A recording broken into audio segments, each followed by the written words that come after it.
اعوذ باللہ من الشیطان الرجیم، بسم اللہ الرحمن الرحیم۔ روزنامہ الفضل انٹرنیشنل بدھ 3 جنوری 2024۔ خطبہ جمعہ بطرز سوال و جواب۔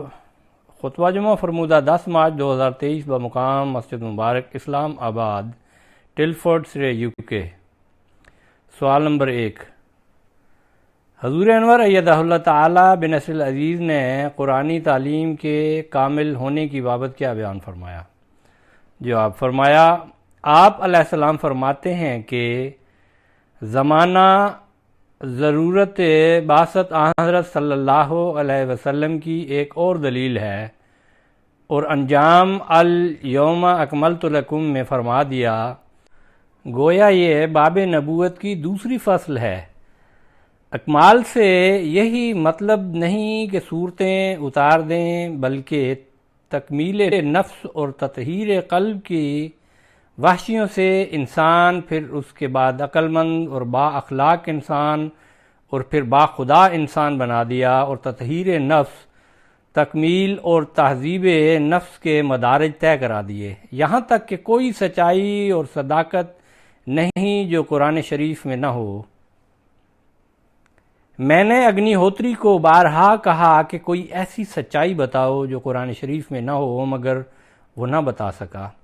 ایسا ہی ایک زمانہ مجھ پر گزرا ہے کہ میں نے بائبل کو سامنے رکھ کر دیکھا، جن باتوں پر عیسائی ناز کرتے ہیں وہ تمام سچائیاں مستقل طور پر اور نہایت ہی اکمل طور پر قرآن مجید میں موجود ہیں، مگر افسوس ہے کہ مسلمانوں کو اس طرف توجہ نہیں۔ وہ قرآن شریف پر تدبر ہی نہیں کرتے، اور نہ ان کے دل میں کچھ عظمت ہے، ورنہ یہ تو ایسا فخر کا مقام ہے کہ اس کی نظیر دوسروں میں ہے ہی نہیں۔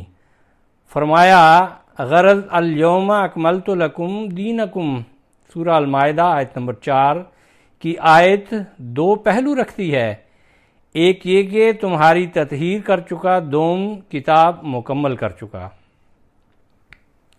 سوال نمبر 2۔ حضور انور ایدہ اللہ تعالی بنصر العزیز نے قرآن کریم کے اعجازی نشان کی بابت کیا بیان فرمایا؟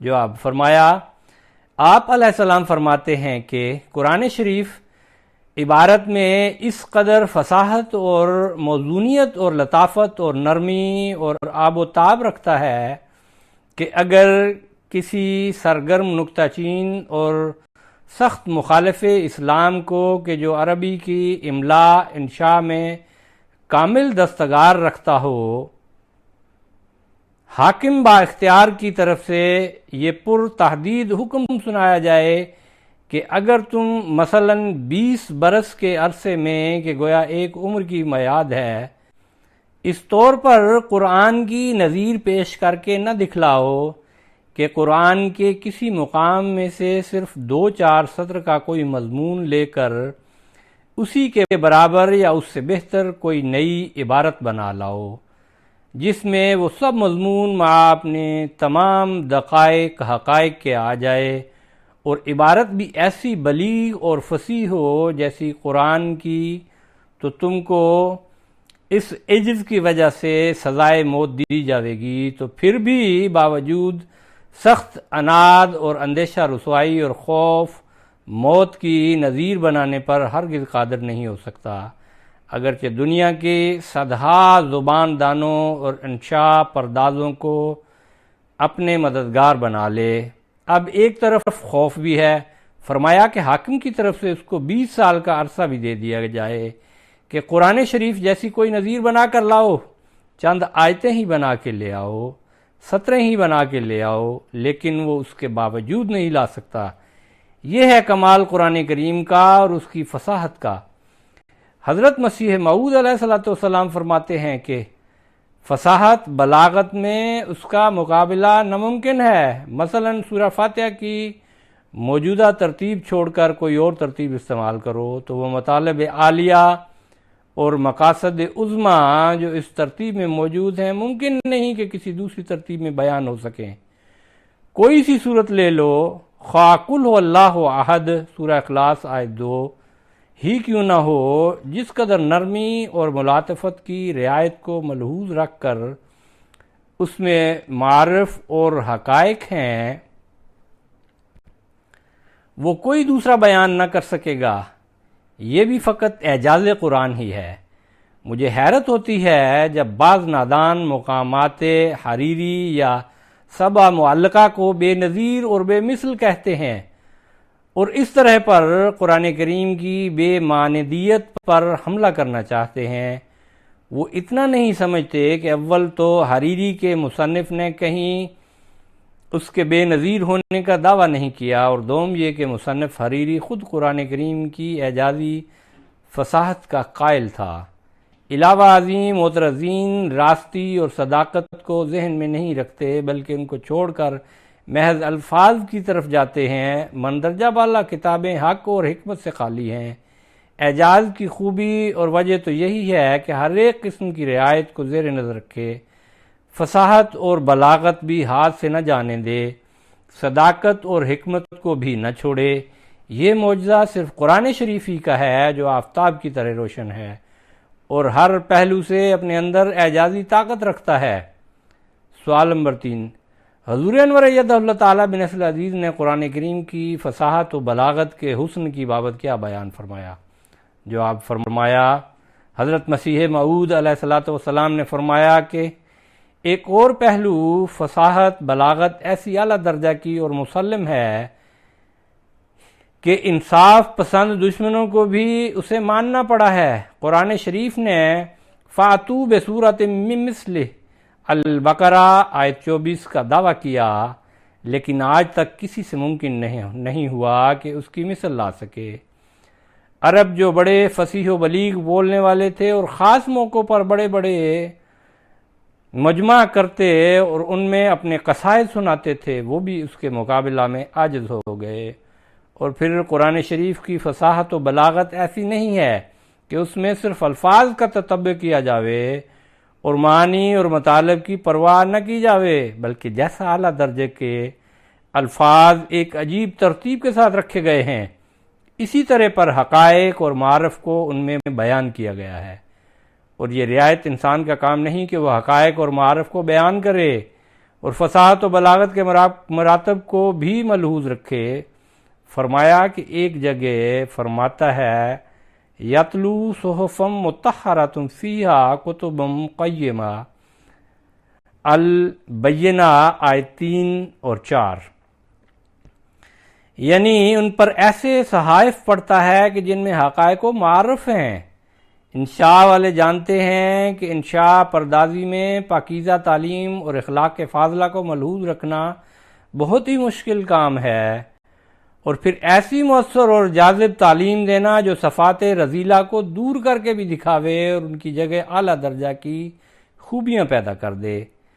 عربوں کی جو حالت تھی وہ کسی سے پوشیدہ نہیں، وہ سارے عیبوں اور برائیوں کا مجموعہ بنے ہوئے تھے اور صدیوں سے ان کی یہ حالت بگڑی ہوئی تھی، مگر کس قدر آپ صلی اللہ علیہ وسلم کے فیوزات اور برکات میں قوت تھی کہ 23 برس میں کل ملک کی کایا پلٹ دی۔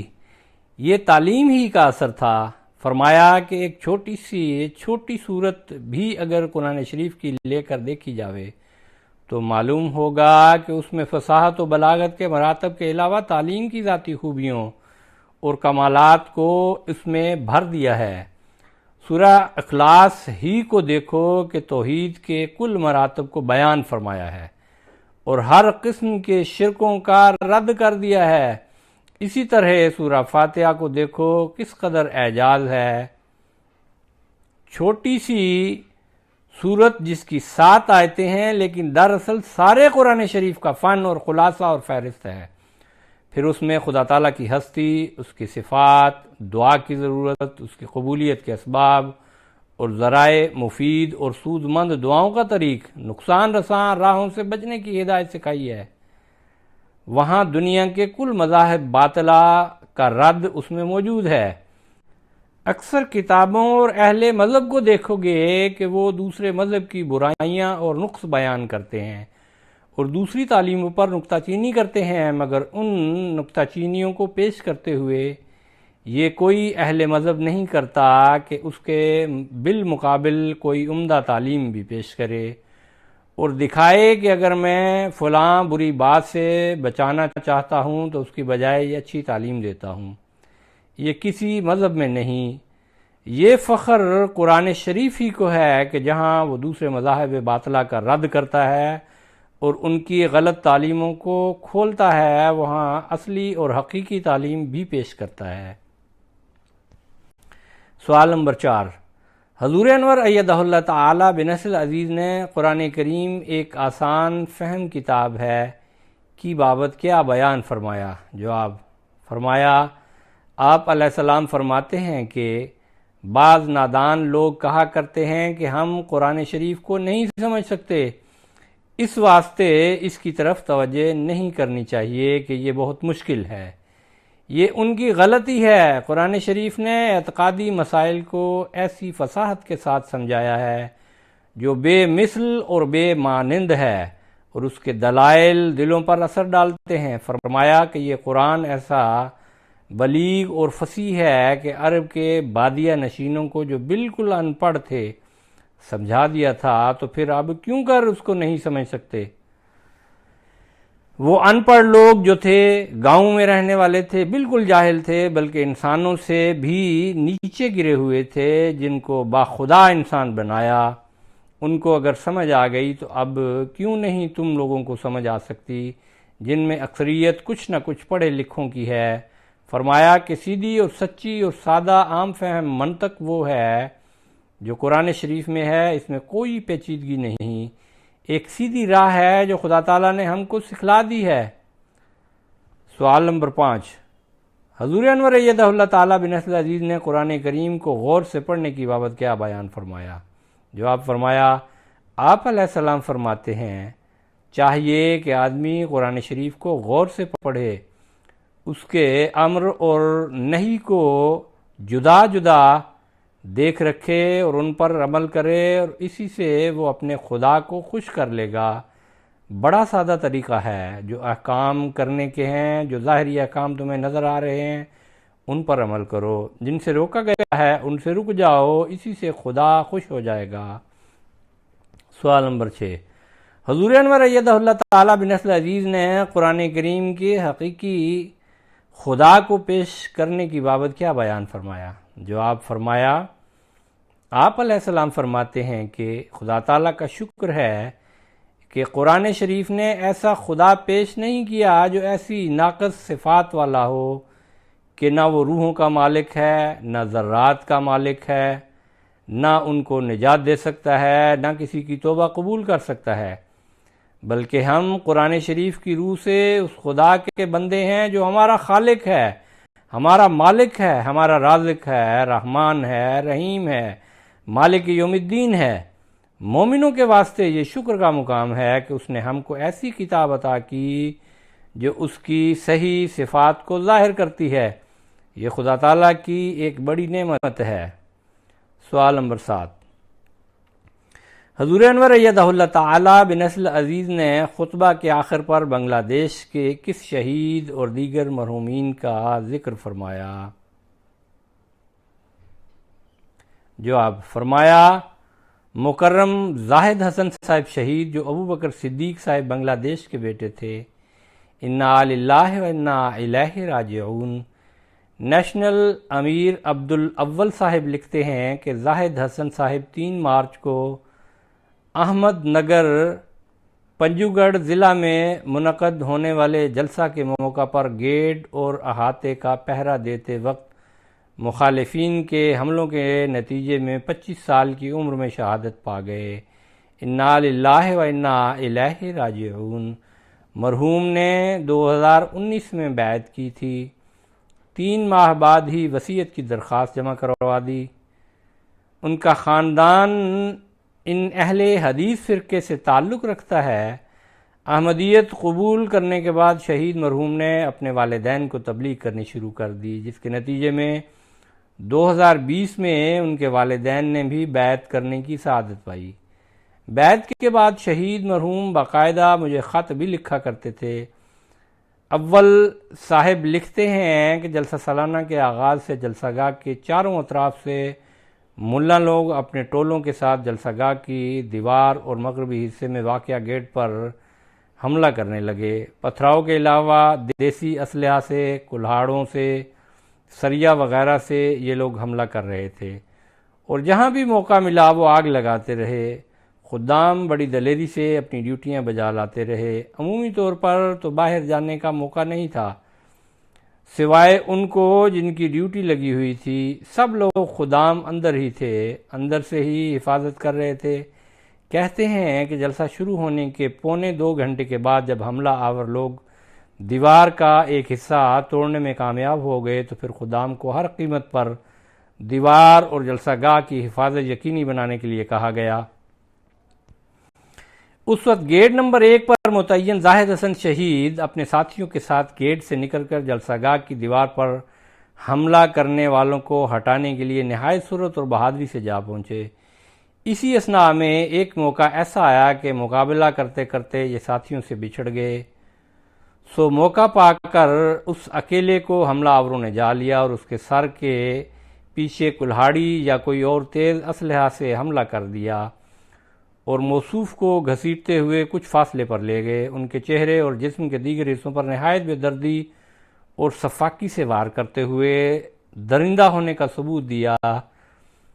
پھر کہتے ہیں کہ عزیزم زاہد حسن شہید خدام الانبیاء کے فعال رکن تھے۔ بوقت شہادت موصوف ڈھاکہ اور بریسال کے علاقائی معتمد خدام الانبیاء کے طور پر خدمت بجا لا رہے تھے، نیز ڈھاکے کے موتی جھیل حلقہ کے زعیم بھی تھے۔ نمبر 2، کمال بداح صاحب الجزائر، 2 فروری کو 57 سال کی عمر میں ان کی وفات ہوئی تھی۔ انا للہ و انا الیہ راجعون۔ تیسرے نمبر پر ڈاکٹر شمیم ملک صاحبہ، جو مکرم مقصود احمد ملک صاحب شہید لاہور کی اہلیہ تھیں، جو 2010 میں دارالذکر میں شہید ہوئے تھے۔ اپنے خاوند کی شہادت کے کچھ عرصے بعد یہ کینیڈا چلی گئی تھیں اور وہاں ان کی وفات ہوئی ہے۔ چوتھے نمبر پر عزیزم فرہاد احمد، جو ارشاد احمد امینی صاحب جرمنی کے بیٹے تھے، یہ 26 سال کی عمر میں گزشتہ دنوں وفات پا گئے۔ انا للہ و انا الیہ راجعون۔ عزیزم فرینکفرٹ یونیورسٹی میں زیر تعلیم تھے، وقف نو کی بابرکت تحریک میں شامل تھے۔ وفات سے قبل مجلس خدام الاحمدیہ میں لوکل اور ریجنل سطح پر خدمت کی توفیق پائی۔ 5ویں نمبر چودھری جاوید احمد بسمل صاحب، جو آج کل کینیڈا میں تھے، گزشتہ دنوں 72 سال کی عمر میں ان کی وفات ہوئی۔ کافی لمبا عرصہ بیمار رہے۔ تحریک جدید کی زمینوں پر بڑا لمبا عرصہ ان کو مینیجر کے طور پر خدمت کی توفیق ملی۔ 24-25 سال پھر خدام الاحمدیہ اور دوسری جماعتی خدمات کی بھی ان کو توفیق ملتی رہی۔ امیر ضلع عمر کوٹ کے طور پر بھی ان کو خدمت کی توفیق ملی۔